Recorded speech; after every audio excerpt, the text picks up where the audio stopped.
Have you ever stood still before the storm arrives, sensing the stillness in the air? Why is it that the dark and heavy clouds, though seemingly foreboding, bring forth the blessing of rain to nourish the earth? Is the purpose of hardship to destroy a person, or is it to rescue the soul from the depths, making one stronger through love?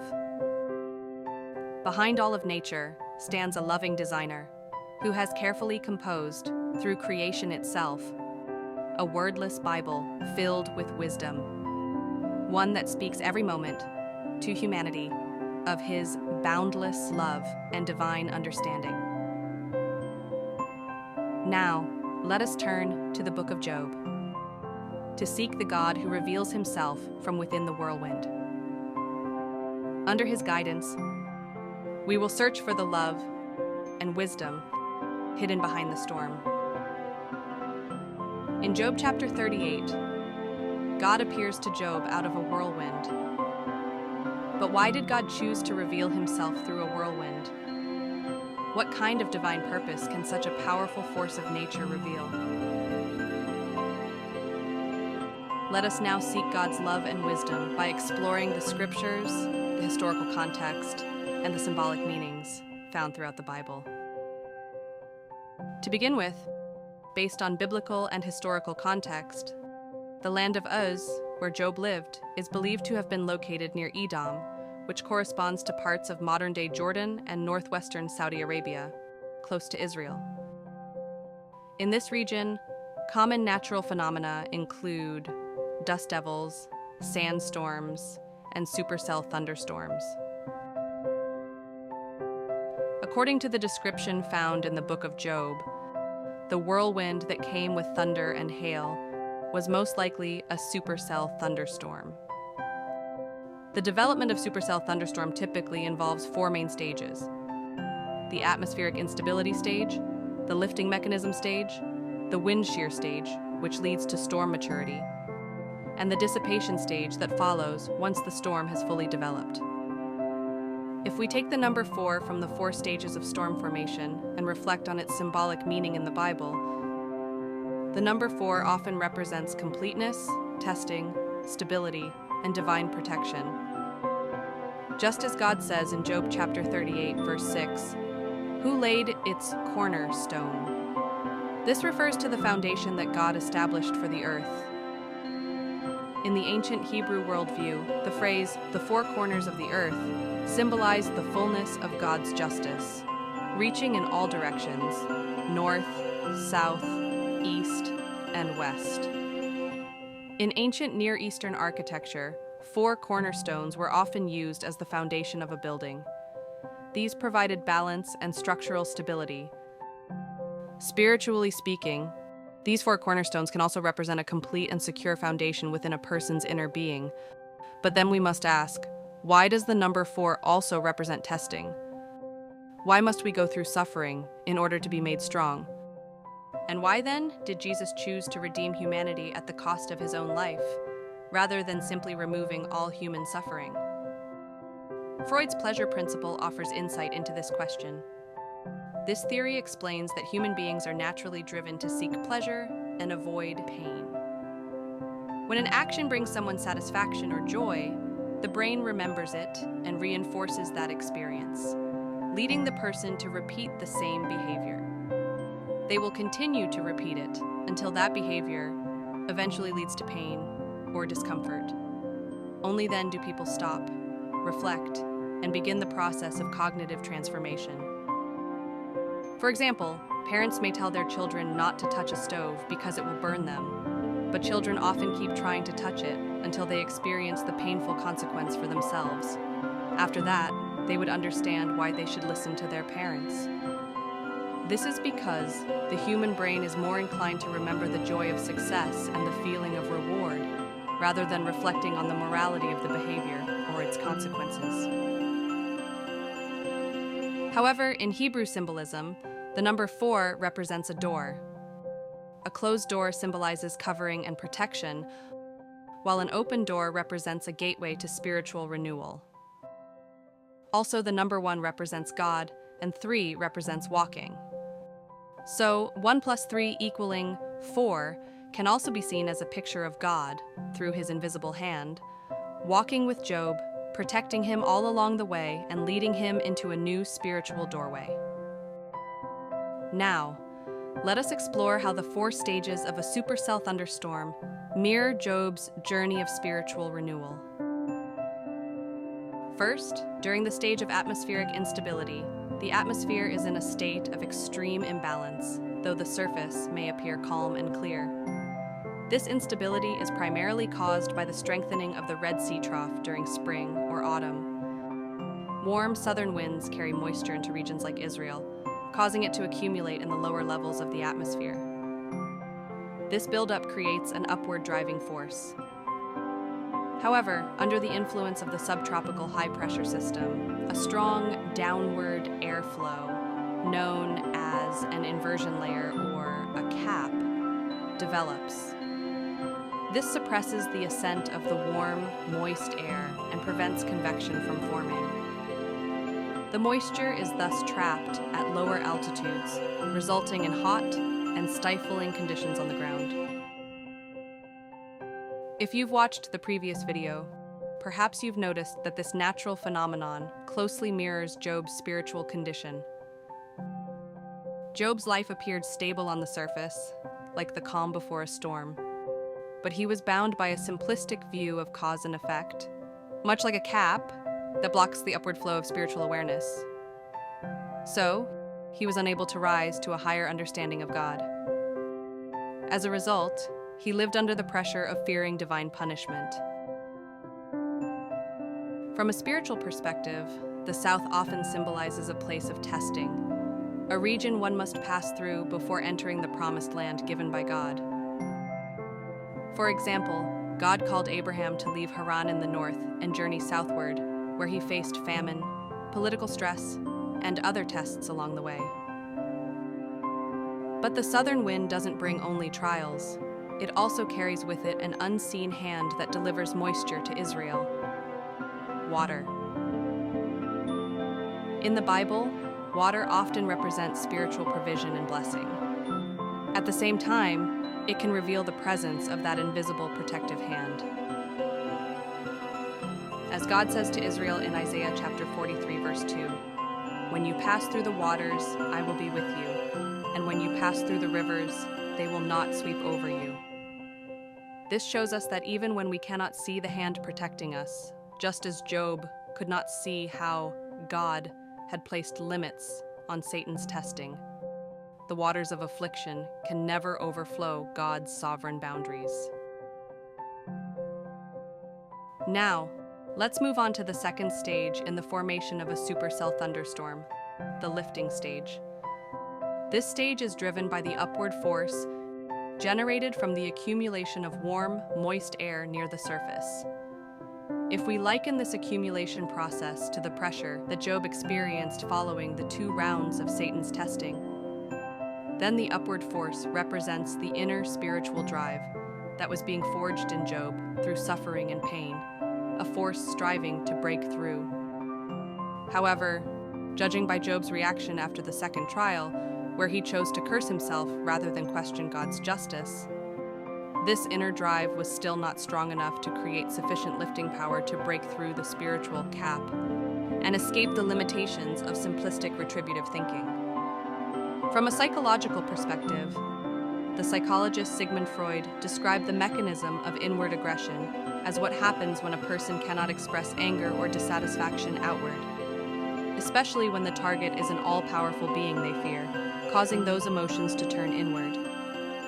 So, due to Job's misunderstanding of God and his fear of God's overwhelming power, he chose to curse himself and remain under the weight of fearful punishment rather than directly challenge God's justice. But without questioning, he would never break through the cap to seek a new answer beyond the framework of cause and effect. Therefore, God had to allow Job's 3 friends to confront him, creating a powerful external force that would push Job to develop a stronger inner drive for transformation under even greater pressure. This powerful external force is repeatedly symbolized in the book of Job by the east wind. And this intrusion of the east wind initiates the 3rd stage of the supercell thunderstorm, the wind shear stage. In the Bible, the east wind can represent not only God's judgment, but also his guidance. As described in Exodus chapter 14, verse 21, it was the east wind that blew all night, pushing back the sea and turning it into dry land so the Israelites could pass through. Likewise, God allowed the thing Job feared most to come upon him, not to destroy him, but to stand behind him and help him overcome that fear, ultimately delivering him from the prison of fearful punishment. Also, wind shear stage of a supercell thunderstorm can be further divided into 3 distinct phases: horizontal wind shear, vertical wind shear, and the mature stage that follows the breakthrough of the cap. Interestingly, these 3 stages align closely with the 3 rounds of argument between Job and his 3 friends. First, during the horizontal wind shear phase, the initial moment when the dry east wind encounters the warm, moist south wind, air movement is restricted by the cap, allowing only horizontal rotation to occur, forming a surface-level cyclone. The low pressure at the center of the cyclone draws surrounding air inward. In the same way, Job's own internal low pressure, his inward turmoil, led him to curse himself, which in turn drew the attention of his 3 friends and initiated the first round of argument. In this first round, although Job's friends spoke with an air of superiority, their criticisms were still aimed entirely at Job as an individual, and their logic still carried a certain degree of credibility. Meanwhile, Job had just begun to reflect on the deeper meaning of life. But beneath those reflections, what he longed for most was still sympathy and validation from others. Yet these exchanges, though clothed in reason, were ultimately vain. And instead of offering relief, they only deepened the low pressure building in Job's heart, just like a forming cyclone, growing stronger as the pressure drops. This drop caused the emotional winds to accelerate, pulling in more conflict.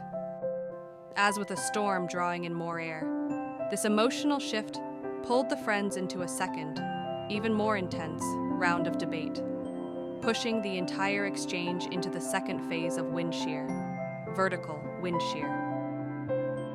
Vertical wind shear occurs when, as wind speed increases, the wind's speed or direction changes significantly with altitude, causing the horizontal rotation to begin tilting, gradually transitioning into a vertical spin.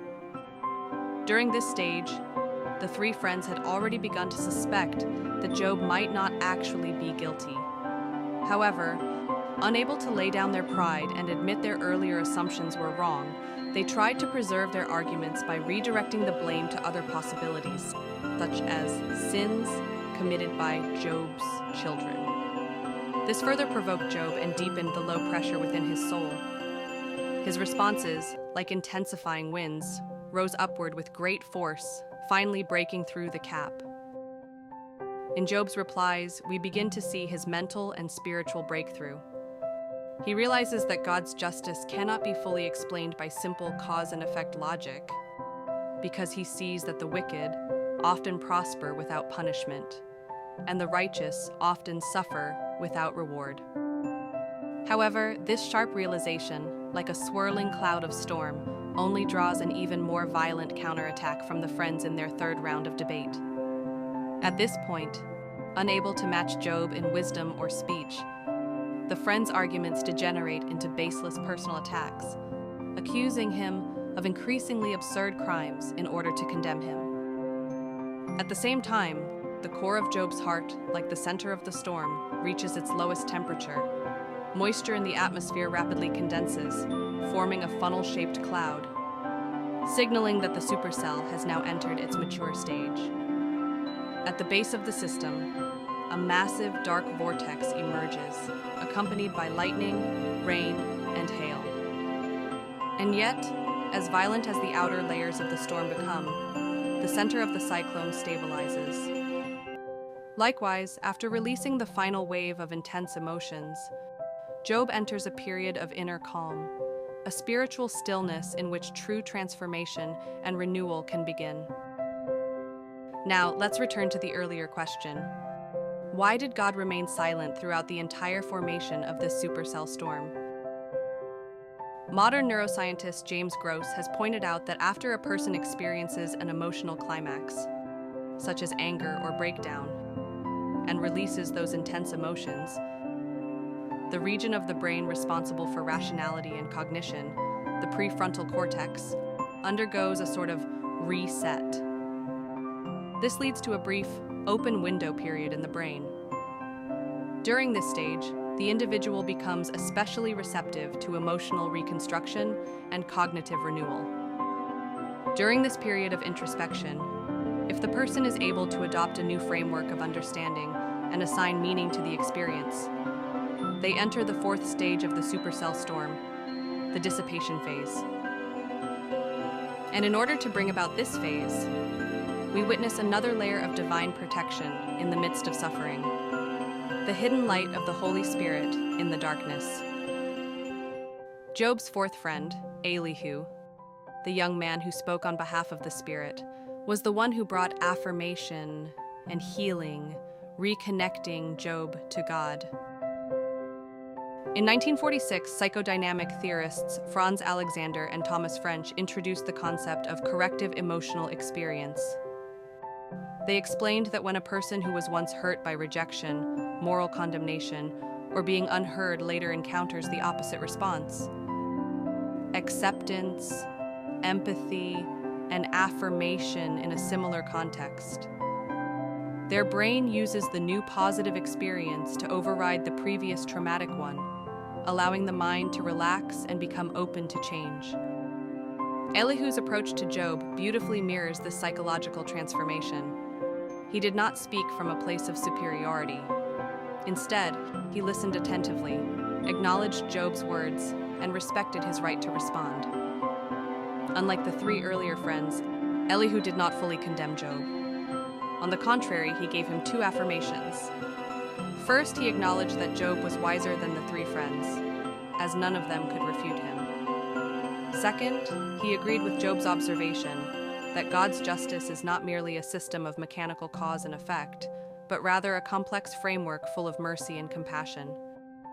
Elihu did not impose doctrine, but guided Job through open-ended questions, leading him to follow the light of the Spirit and discover a spiritual path forward through his own reflection. Eventually, as Job opened the window of his mind during this deep introspective stage, God appeared at just the right moment, in the form of a whirlwind. Through a series of Socratic questions, God gently led Job into a deeper awareness of divine love and mercy. Job's external situation remained unchanged, but his soul had entered the realm of the spiritual kingdom. He was no longer bound by fear or doubt, but now lived in the freedom and love of God. Just as the supercell storm, once it dissipates, leaves the air purified and the sky crystal clear, Job, standing now at the summit of faith, proclaimed in Job chapter 42, verse 5, "My ears had heard of you, but now my eyes have seen you." In times of suffering, people often see only the darkness beneath the storm clouds, unable to perceive the light above. As a result, they mistakenly believe that God has departed from them. But whether we can see it or not, the light is always there, and God's care and protection have never left us. His lightning will surely pierce through the darkness, and his guidance will be as clear as crystal. As Isaiah chapter 40 verse 31 says, "But those who wait upon the Lord shall renew their strength. They shall mount up with wings like eagles. They shall run and not be weary, and they shall walk and not faint." God bless you.